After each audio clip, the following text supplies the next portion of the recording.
अगर आप इस चैनल पर नए हो तो सबसे पहले चैनल को सब्सक्राइब करें और साथ में बेल आइकन को प्रेस करें ताकि आने वाली वीडियो की नोटिफिकेशन आप तक सबसे पहले मिल सके। तो चलिए आइए। इतना मुश्किल भी नहीं है कि इतना मुश्किल भी नहीं है और इतना आसान भी नहीं है। तुझे चलना है अकेले क्योंकि तेरे साथ कोई नहीं है। नमस्कार दोस्तों, मैं अमित कुमार आपका अमित मूड मैथ्स में स्वागत करता हूं। जैसा कि हम हमेशा जो क्लास शुरू करते हैं उससे क्लास शुरू करने से पहले हमेशा मोटिवेशन शायरी से शुरुआत करते हैं हमारी क्लास की। तो आज भी हम एक नए अंदाज में और एक नई शायरी के साथ, मोटिवेशन शायरी के साथ लेकर आए हैं आपके लिए नई क्लास। ठीक है, तो चलिए दोस्तों, आज की जो सेशन है उसमें हम पढ़ेंगे चैप्टर नंबर 8 और चैप्टर नंबर 8 का नाम है हाइट एंड डिस्टेंस, यानी ऊंचाई और दूरी। आपको सबसे पहले मैं इसमें कुछ बेसिक टर्म्स हैं वो बताऊंगा, उसके बाद इसके एग्जांपल्स करेंगे और उसके बाद अपन क्वेश्चंस करेंगे। ठीक है, तो देखिए, सबसे पहले आपको ये देखना है कि हाइट एंड डिस्टेंस में है क्या, यानी आपको कुछ इसमें ऐसी चीजें दी हुई होंगी जो आपको कैसे सोल्व करनी वो मैं आप लोगों को बताऊंगा। ठीक है, तो देखिए इसमें आपको 2-3 फॉर्मूले यूज होंगे जो मैंने आप लोगों को ट्रिग्नोमेट्री में पढ़ाए भी थे। देखिए फर्स्ट फॉर्मूला क्या है, दिख रहा होगा, नहीं दिख रहा तो देख लीजिए। साइन थीटा, आप सबको पता होगा कि साइन थीटा क्या होता है। साइन थीटा मैंने आप लोगों को एक चीज बताई थी कि LAL बट्टा कक्का, यह फॉर्मूला मैंने याद करवाया था कि नहीं करवाया था।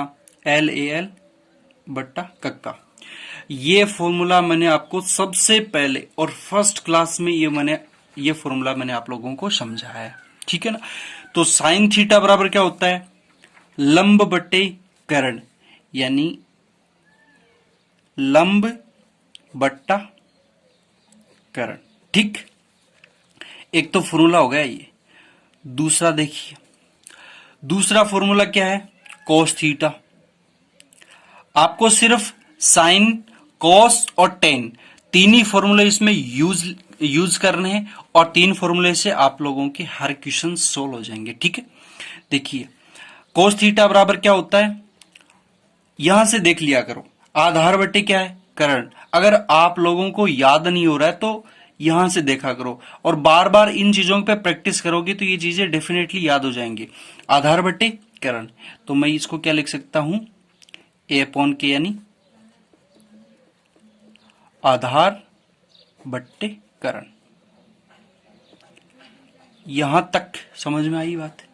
देखिए 3 नंबर फॉर्मूला देखिए, टेन थीटा। टेन थीटा क्या होता है, लंब बट्टे आधार। क्या होता है, लंब बट्टे आधार। ठीक, सबको पता होगा लंब बट्टे आधार। टेन का फॉर्मूला ये लंब बट्टे आधार निकाल भी सकते हो, किससे, इससे। ठीक है ना, ये एक्चुअली मैंने आप लोगों को बताया भी था। ठीक है ना, पहले बता चुका हूं मैं ये चीजें ऑलरेडी। ठीक है ना, तो वही चीज मैं बार बार रिपीट करूंगा तो जाहिर सी बात है कि हमारा क्या होगा, टाइम खराब होगा फालतू में। ठीक है, फिर भी अगर आप लोगों को अगर इसमें प्रूफ करके दिखाना है तो देखिए, प्रूफ करके देख लो फिर आप लोग। देखिए टेन बराबर क्या होता है, इसकी मैकेनिज्म देखिए भाई। टेन थीटा बराबर क्या होता है, साइन थीटा बट्टे, होता है कि नहीं होता है, साइन थीटा बट्टे कोस थीटा। साइन का फॉर्मूला क्या होता है, लंब बट्टे क्या होता है, लंब बट्टे कर्ण। ठीक, और कोस का फॉर्मूला क्या होता है, आधार बट्टे कर्ण। आधार बट्टे कर्ण, आप लोगों को पता है कि कर्ण से कर्ण कैंसिल, आपके पास क्या बच गया, लंब बट्टा आधार। प्रूफ हुआ कि नहीं हुआ, हो गया ना, बस यही चीजें हैं। ठीक है ना, तो देखिए आपको 3 फॉर्मूले, बेसिकली 3 फॉर्मूले इसमें यूज होंगे, साइन थीटा, कोस थीटा और टेन थीटा। ठीक है ना। बस यही 3 फॉर्मूले आपको इसमें यूज करने हैं और तीनों फॉर्मूले से आप लोगों के हर एक क्वेश्चन का क्या आएगा, आंसर आ जाएगा। ठीक है ना।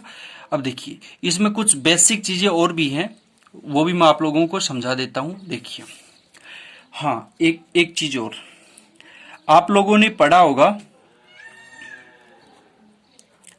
नोट अंडर रूट टू की वैल्यू क्या होती है। अब अगर आप लोगों को कोई ये बोल दे कि अंडर रूट 4 की वैल्यू क्या होती है, तो आप लोग सब बता सकते हो कि 2 होती है। लेकिन अगर कोई आप लोगों को ये पूछे कि अंडर रूट 2 की वैल्यू कितनी होती है, तो आप फटाक से क्या जवाब दोगे, 1.4141। ठीक, आप अंडर रूट 2 की जगह क्या रख सकते हो, 1.4141। ठीक। अगर आप लोगों को मैं बोल दूं कि अंडर रूट थ्री की वैल्यू बताइए, तो आप क्या बताओगे, 1.732। ठीक, यानी आप लोगों को ये टर्म्स इस चैप्टर में यूज हो सकती है। ठीक है ना। वैसे तो आपको क्वेश्चन के लास्ट में ये भी दिया हुआ मिल सकता है कि आपको अंडर रूट 2 बराबर ये रखना है, अंडर रूट 3 बराबर ये रखना है। अगर बाय द वे नहीं दिया हुआ हो तो आप लोग यहां से देख लेना। ठीक। अब देखिए, अब इसमें कुछ 2-3 बेसिक चीजें और भी रह गई हैं जो मैं आप लोगों को अभी समझाऊंगा। ठीक है। अब देखिए, सबसे पहले हम बात करते हैं दृष्टि रेखा की। क्या होता है भाई, दृष्टि रेखा क्या होती है। देखिए, सबसे जो 1 नंबर पॉइंट है वो क्या है, दृष्टि रेखा। दृष्टि रेखा, line of sign, line of sight. ठीक। क्या होता है दृष्टि रेखा, देखो मैं इसके बारे में आप लोगों को एकदम मतलब प्रैक्टिकली बता देता हूं।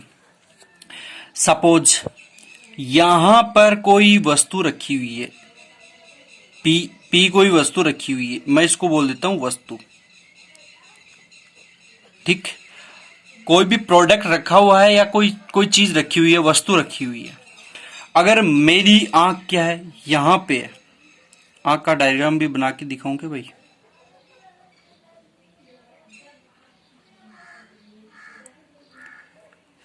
और मैं इस आंख से किसको देख पा रहा हूं, इस पी वस्तु को देख पा रहा हूं, तो यानी मेरे और इस वस्तु के, यानी मेरी आंख और इस वस्तु के बीच की जो लाइन है, यानी जो इस आंख को और इस वस्तु को मिलाने वाली जो काल्पनिक लाइन है, मैं उसको ही क्या बोलता हूं, दृष्टि रेखा। अगली बात समझ में, बस इसका बेसिक यही है। इसके अलावा इसका बेसिक मेरे हिसाब से तो कोई समझा भी नहीं सकता। अगर आप लोगों को ये चीज समझ में आ गई तो ये समझ लो सब कुछ समझ में आ रहा है। ठीक। अब देखिए, नेक्स्ट चीज है, देखिए उन्नयन कोण। आप लोगों ने सुना होगा उन्नयन कोण या 49, क्या सुना होगा, 49 कोण। ठीक है ना। ये इनके कुछ क्या है, वो जैसे कोई ने बोले अगर हीरा अपने गांव में लोडी हुई बोल दी, कोई ने मतलब डेली हुई बोल दी, इस हिसाब से गांव में अटपटा सा नाम को नहीं हुए कि 2-4 नाम हुए कोई भी एक कोई इंसान का। ठीक है ना। तो सेम एज इट इज वैसे का वैसा इसमें है, यानी ठीक है। या फिर इसको उन्नयन कोण, 49 कोण या उन्नति कोण भी बोल सकते हो। अब क्या होता है उन्नयन कोण, 49 कोण या फिर उन्नति कोण क्या होता है, अगर किसी को पता है तो कमेंट करके जरूर बताइएगा कि 49 कोण या उन्नयन कोण क्या होता है, वरना फिर मैं बता ही रहा हूं। ठीक है। तो देखिए, एक बार ये चीजें हैं, आप लोग अगर किसी बच्चे ने अगर ये चीजें पढ़ रखी है तो आप साथ साथ इन चीजों को रिपीट करते रहो मेरे साथ, ताकि ये चीजें क्या होगी, अच्छे से आप लोगों के माइंड में अच्छे से सेट हो जाएंगी। ठीक है। और अगर किसी ने नहीं पढ़ रखी है तो थोड़ा सा प्लीज कंसंट्रेट रहिए और इन चीजों को साथ साथ लिखते रहिए, ठीक है। और इन चीजों को जैसे जैसे मैं बोल रहा हूं वैसे समझो और साथ साथ जैसे मैं लिख रहा हूं आप साथ साथ अपनी नोटबुक में उतारते रहो ताकि ये चीजें बहुत अच्छे से क्लियर हो जाएंगी, ठीक है ना। तो देखिए उन्नयन कोण क्या होता है, मैं यहाँ पे एक डायग्राम ड्रॉ करता हूं।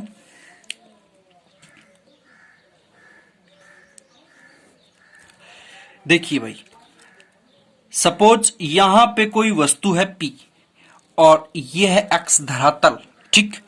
और मैं यहां पे बैठा हूं और यहां पे मैं एक डायग्राम बना देता हूं आइज का।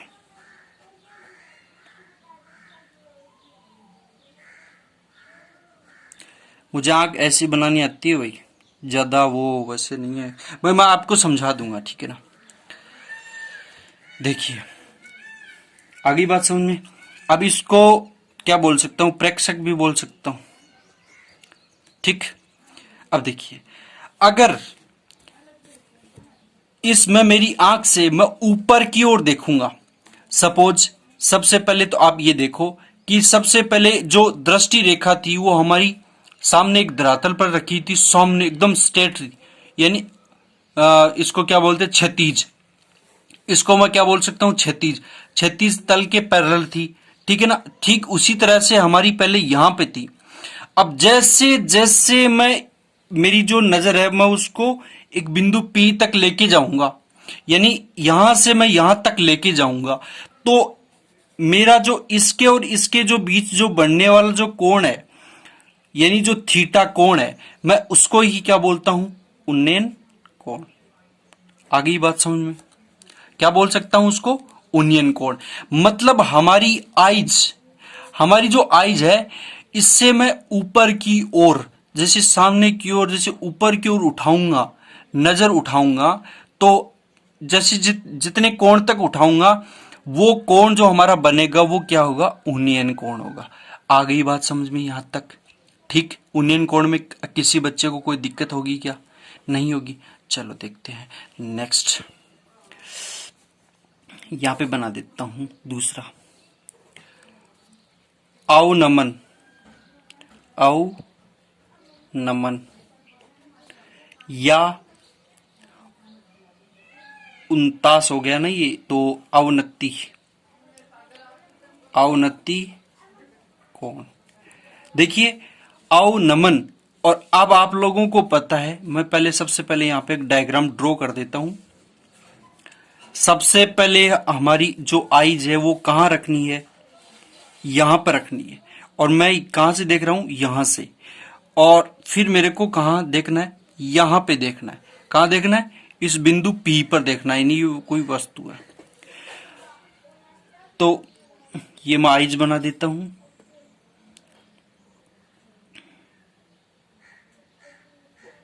इसको समझ लेना है भाई, ये आइज है, ठीक है ना। देखिए सबसे पहले मेरी नजर यहां तक थी और अब मेरी नीचे नजर, यानी कहां आ गई, नीचे आ गई, ठीक। नीचे आ गई मतलब किसी के पैरों में आ गई। जैसे आप लोग देखो, जैसे यहां पे कोई एक व्यक्ति खड़ा है और ये उसके सामने दूसरा व्यक्ति खड़ा है। सपोज करो ये पहले इसके आंखों में डाल के आंखें देख रहा है, फिर क्या किया इसने, धीरे धीरे क्या किया, इसके पैरों में यहां पे देखना स्टार्ट किया, मतलब इसके नमन किया।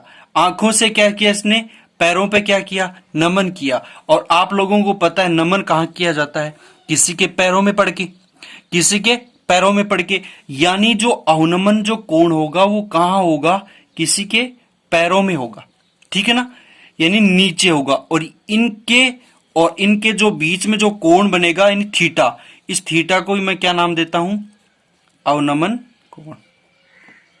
राइट, यहां तक किसी बच्चे को कोई दिक्कत है क्या, ये कुछ इसमें बेसिक था और एक आध बेसिक और रह गया है, उसको मैं आप लोगों को यहीं पे क्लियर करवा देता हूं। देखिए नीचे देखिए भाई, एक छोटी सी चीज और बता देता हूं। अब आप लोगों को पता है एक होता है पूरक कोण, कुछ बेसिक चीजें हैं जो इसमें काम आएंगी, बस वही बता रहा हूं मैं, ठीक है। एक होता है पूरक कोण। क्या होता है भाई पूरक कोण, पूरक कोण क्या होता है, पूरक कोण। पूरक कोण का मतलब होता है कि जब दो कोणों का योग, यानी दो कोणों का योग क्या हो, 90 डिग्री के बराबर हो, क्या कहलाता है, पूरक कोण कहलाते। ठीक, आगे बात सुनिए। जैसे मैं यहां पे एक डायग्राम बनाता हूं, ये बना दिया जैसे मैंने। अब देखिए, सपोज ये जो एंगल है वो कितना है, 90 डिग्री है। ये मैंने बना दिया ए, बी और सी। यदि इस एंगल की वैल्यू क्या है, इनमें क्या बोला, जब दो कोणों का योग कितना होना चाहिए, 90 डिग्री के बराबर होना चाहिए। जैसे मैंने रख दिया यहाँ पे 45 डिग्री, और इस कोण की वैल्यू भी क्या रख दी, 45 डिग्री। अब एक बात बताइए, इस कोण का इस कोण की वैल्यू क्या हो गई, क्या हो गई, 90 डिग्री। 45 प्लस 45 क्या हुआ, 90 हुआ कि नहीं हुआ, हुआ ना, हुआ कि नहीं हुआ, हुआ। यानी किसी भी दो कोणों का योग कितना होना चाहिए, 90 डिग्री होना चाहिए, तब वो कोण क्या होंगे, पूरक कोण होंगे। ठीक, अब देखिए, देखिए भाई नेक्स्ट आपको दिया हुआ है, आपको एक दिया हुआ है एकांतर कोण। क्या होता है भाई, आंतरिक एकांतर कोण क्या होता है, एकांतर कोण क्या होते हैं, यहां पे मैं बना देता हूं एकांतर कोण। आपको मैं इसमें डायग्राम के माध्यम से समझा देता हूं। इंटीरियर एंगल, ठीक है ना, एकांतर कोण को क्या बोलते हैं, इंटीरियर एंगल। और पूरक कोण को क्या बोलते हैं, कॉम्प्लीमेंट्री एंगल, कॉम्प्लीमेंट्री एंगल। ठीक, अब देखिए एकांतर कोण क्या होते हैं। यहां पे मैं दो लाइन ड्रॉ करता हूं, दो लाइन है, ये एक है एल, एक है एम, और दोनों एक दूसरे की क्या जा रही हैं, पैरेलल जा रही है, मतलब समांतर निकल रही है। और इन दोनों पैरेलल लाइन को एक तिर्यक रेखा है एन, क्या है, एन, जो समांतर भागों में इसको काटती है। ठीक, अब देखिए जैसे मैंने कोण लिखा एक, यानी ये एक है, इस कोण को मैंने नाम दे दिया 2। यानी आप लोगों को एकांतर कोण का मतलब क्या होता है, जहां पर, हाँ तो देखिए, जहां पर एक जेड जैसी आकृति बनी ना, जहां पर जेड जैसी आकृति दिखाई दे, तो आपको क्या मानना है, जैसे यहां पर क्या बन रही है, जेड जैसी आकृति बन रही है ना, ये वाली, तो ये कोण और ये कोण दोनों आपस में क्या होंगे, बराबर होंगे। यानी कोण 1 बराबर कोण क्या होंगे, 2। यानी मैं इसको क्या लिख सकता हूं, कोण 1 बराबर कोण 2। अब जैसे मैं ये लिख दूं कोण 3 और ये कोण क्या है, 4। क्यों, क्योंकि देखो जेड जैसी आकृति बन रही है ना, यानी कोण 3 बराबर कोण क्या हो गई, 4। ठीक है ना, तो यही एकांतर कोण होते हैं। एकांतर कोण का मतलब होता है जहां पर जेड जैसी आकृति बन रही है, जैसे ये रहा, तो ये कोण और ये कोण दोनों आपस में क्या होंगे, बराबर होंगे। ठीक है ना, तो दोस्तों ये कुछ इसमें बेसिक चीजें थी जो मैंने आप लोगों के साथ डिस्कस की। आई होप आपको बहुत ही अच्छे से समझ में आया होगा। और इसी चैप्टर में अगर आप लोगों ने ये बेसिक चीजें अच्छे से कवर कर ली, तो मैं गारंटी देता हूं कि इस चैप्टर में आपको कोई भी ऐसा क्वेश्चंस नहीं होगा जो आप लोगों को समझ में नहीं आएगा या आप लोग उसको कर नहीं सकते। ठीक है ना, तो आइए अपन चलते हैं अब क्वेश्चंस पे, यानी कुछ एग्जाम्पल लिखे हुए हैं मेरे, ठीक है ना, आपके बुक के, और उन्हीं एग्जाम्पल पर चलते हैं अपन। सबसे पहले क्वेश्चन को पढ़ो।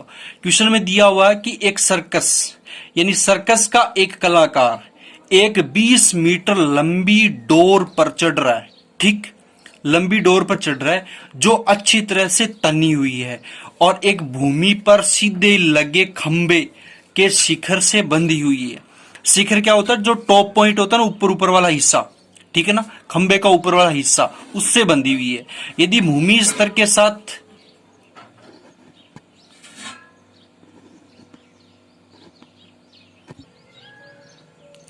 हाँ जी, देखिए आपको क्या दिया हुआ है, यदि भूमि स्तर के साथ डोर द्वारा बनाया गया कोण 30 डिग्री का हो तो खंबे की ऊंचाई ज्ञात करो। देखिए, मैं आपको सबसे पहले इसको डायग्राम के माध्यम से समझाना चाहूंगा। ठीक, तो डायग्राम बनाऊंगा तो डायग्राम के साथ आप लोग बहुत अच्छे से इसको कोऑपरेट कर पाओगे, बहुत अच्छे से समझ पाओगे। ठीक है, देखिए सबसे पहले इसमें दिया हुआ है कि कोई h ऊंचाई का क्या है, खंबा है। क्या है? h ऊंचाई का खंबा है, यही बात इसमें बोली हुई है। ठीक, अब इसमें बोला हुआ है कि 20 मीटर की लंबी डोरी, यानी और ये क्या है, इससे बंधी हुई है, खंबे से बंधी हुई है। इसमें बोला हुआ है खंबे के इससे तनी हुई है और भूमि पर सीधे लगे खंबे के शिखर से बंधी हुई है। मतलब यहां से ये बंधी हुई है यहां तक। आ गई बात समझ में? ये और इसकी जो लंबाई है वो कितनी है? 20 मीटर है। ठीक, यहां तक किसी बच्चे को कोई डाउट है क्या भाई? नहीं है। आगे क्या दिया हुआ है? और यदि भूमि स्तर के साथ डोर द्वारा बनाया गया कोण कितना है? 30 डिग्री। मतलब इस स्तर के साथ जो बनाया गया कोण है वो कितना है? 30 डिग्री है। आ गई बात समझ में? आपको पूछा हुआ क्या है? ये एच पूछी है, मतलब खंबे की ऊंचाई क्या है। मैं इसको मान लेता हूं ए, इसको मान लेता हूं बी और इसको मान लेता हूं सी। यानी आपको एक कोण दिया हुआ है और इसकी वैल्यू दी है, एक भुजा की वैल्यू दी है, दूसरी भुजा आपको पूछ रखी है। अब आपको करना कैसे? जैसे मैं मान लेता हूं, देखिए इन क्वेश्चंस को करने का मैं तरीका समझा देता हूं। एक आध में मैं आपको सिर्फ मेथड समझाऊंगा, उसके बाद में आपको ये चीजें डायरेक्ट चीजें बताऊंगा। ठीक है ना? एक दो क्वेश्चन में आपको एकदम स्टेप बाय स्टेप मेथड बताऊंगा। जैसे मैंने माना, क्या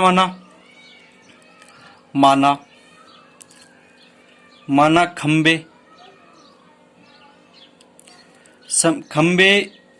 ए बी की ऊंचाई, खंबे की ऊंचाई क्या है? h मीटर है। मैंने खंबे की जो ऊंचाई मानी है वो क्या मानी है? h मीटर मानी है। ठीक, यहां तक किसी बच्चे को दिक्कत है? और अपने को दिया हुआ क्या है? दिया हुआ क्या दिया हुआ भाई? आपको दिया हुआ है कि जो एसी है, एसी जो डोरी है उसकी लंबाई कितनी है? एसी की लंबाई कितनी है? 20 मीटर। दी हुई है कि नहीं दी हुई? जो दी हुई है बस मैंने उसी हिसाब से डायग्राम बनाया, और डायग्राम से आप थ्योरी बना सकते हो। ठीक है ना? आपको भूमि के साथ जो लगा हुआ कोण है वो भी आप लोगों को इसमें दिया हुआ होगा, यानी ए सी बी। तो आपको जो कोण दिया हुआ है ए सी बी, इसको कैसे पढ़ना है? ए सी बी। ठीक, ये कोण कितना है? आपको कोण दिया हुआ है 30 डिग्री। ठीक, अब देखिए, अब आप समकोण त्रिभुज लगाइए। इसमें समकोण त्रिभुज क्या है? त्रिभुज ए बी और सी से, यानी समकोण त्रिभुज ए बी सी से। ठीक, और समकोण त्रिभुज ए बी सी से आपको क्या दिया हुआ है? आप क्या लगाओगे? साइन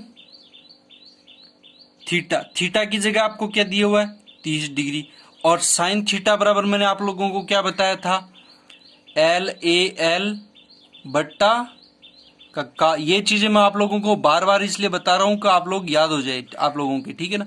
तो साइन थीटा बराबर क्या होता है? लंब बट्टा आधार। लंब की वैल्यू क्या है? h। ठीक, आगे बात समझ में? यानी मैं इसमें लिख ही देता हूं, लंब बट्टा कर्ण। ठीक, आगे बात समझ में? तो मैं इसको क्या लिख सकता हूं आगे वाले स्टेप में? साइन 30 की वैल्यू क्या होती है? 1/2 बराबर लंब की वैल्यू क्या है? h। और कर्ण की वैल्यू क्या है? 20। आ गई बात समझ में? कर्ण की वैल्यू क्या आ गई? 20। तो मैं यहां से h की वैल्यू निकाल सकता हूं क्या? ये 20/2 यानी 10। आपकी इसकी जो ऊंचाई है वो कितनी आ गई? ये कितनी थी? 20 मीटर। तो ये कितनी हो गई? 10 मीटर। यानी आपकी जो h की जो ऊंचाई है वो कितनी आ गई? 10 मीटर। और यही चीज आपको ज्ञात करनी थी, यानी ऊंचाई आपको ज्ञात करनी थी। ऊंचाई कितनी आ गई? 10 मीटर आ गई। ठीक, तो इसी तरह नेक्स्ट क्वेश्चन पर अपन चलते हैं। नेक्स्ट क्वेश्चन क्या दिया हुआ है कि एक खंबे के ऊपरी सिरे का उन्नयन कोण, एक खंबे के ऊपरी सिरे का उन्नयन कोण आधार तल के एक बिंदु पर 60 डिग्री है। यदि यह बिंदु स्तंभ के आधार बिंदु से 10√3 मीटर की दूरी पर हो तो स्तंभ की ऊंचाई ज्ञात करो। ठीक, आपको ये चीज इसमें दी हुई है। तो सबसे पहले मैं आपको क्या करूंगा, इसमें डायग्राम बना के दिखाऊंगा। तो डायग्राम देख लीजिए आप फटाफट। और डायग्राम में क्या दिया हुआ है देखिए।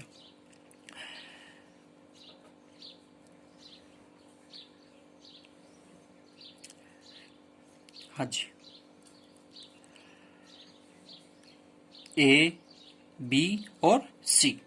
ठीक, आपको दिया हुआ कि एक स्तंभ के ऊपरी सिरे का उन्नयन कोण आधार तल के एक बिंदु पर 60 डिग्री दिए हुआ, मतलब ये इस कोण का मान क्या है? 60 डिग्री है। ठीक, आगे बात समझ में। इसके कंपेरिजन में कितना है? 60 डिग्री है। यदि यह बिंदु स्तंभ के आधार पर बिंदु से 10 मीटर की दूरी हो, यानी ये जो बिंदु है, ये बिंदु आधार बिंदु से, यानी इस बिंदु से कितना दूर हो? 10√3 हो, मतलब इसकी वैल्यू क्या है? यहां तक इस बिंदु से इस बिंदु की दूरी कितनी है? 10√3 मीटर है। आगे बात समझ में। तो आपको पूछा क्या है? ये ऊंचाई पूछी है, यानी ये पूछा है। ठीक, अब देखो इसको कैसे सोल्व करते हैं। अब वही बात है, माना खंबे की ऊंचाई क्या है? BC। BC क्या है? खंबे का ऊंचाई है। देख, तो मैं यहां पे लिख देता हूं, माना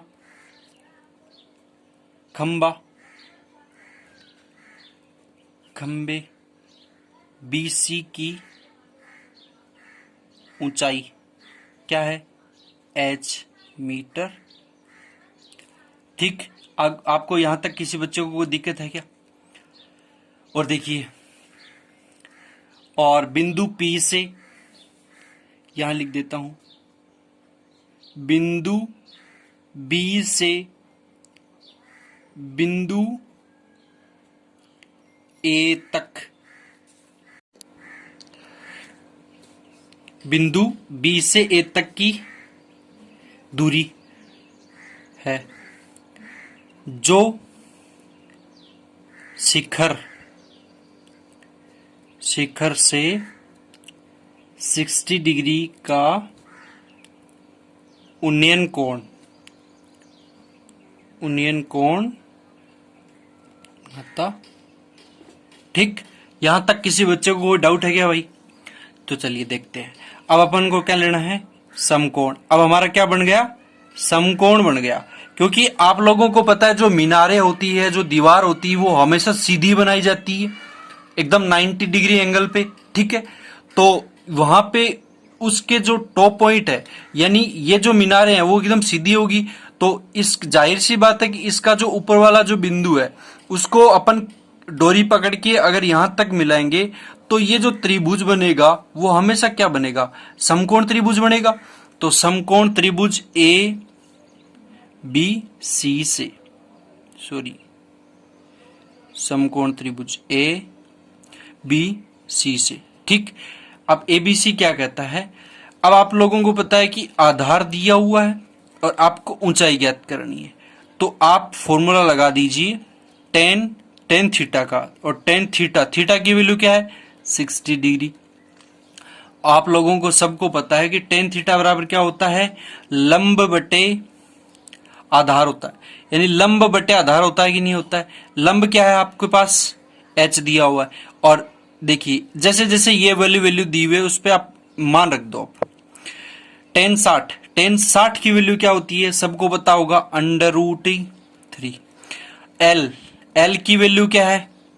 यानी लंब की वैल्यू क्या है? H। अपन ने ऊंचाई H मान रखी है और h की आपको वैल्यू निकालनी है। और a है, a की वैल्यू क्या है, सॉरी आधार की वैल्यू क्या है, ये तो आधार ही तो है ना, तो आधार की वैल्यू क्या है 10√3, 10√3। ठीक, अब मैं यहां से h की वैल्यू निकाल लेता हूं, h बराबर 10 गुणा 10√3 इंटू √3। अब आपको पता है √3 से √3 कैंसिल मल्टीप्लाई होगा तो 10 गुणा 3 यानी 30 मीटर। ठीक है, यहां तक किसी बच्चे को कोई डाउट है क्या भाई? यानी आपके पास किसकी आ गई लंबाई, h की, और h आपके पास यहां पे क्या दिया हुआ है, BC है, तो BC बराबर h बराबर क्या है 30 मीटर। यानी आपके पास जो ऊंचाई है वो कितनी आ गई, 30 मीटर आ गई। यानी जो ये मीनार है वो कितनी है, 30 मीटर ऊंची है। तो चलिए दोस्तों, आई होप मैंने आप लोगों को 2 एग्जाम्पल करवाए हैं, आई होप आपको बहुत अच्छे से समझ में आया होंगे, और मैंने जो बेसिक पढ़ाया वो भी बहुत अच्छे से समझ में आया होगा। ठीक है, तो चलिए दोस्तों, आज के लिए इतना ही, और मिलते हैं अपन नेक्स्ट सेशन में। तब तक के लिए खुश रहिए, मस्त रहिए और स्वस्थ रहिए। जय हिंद दोस्तों।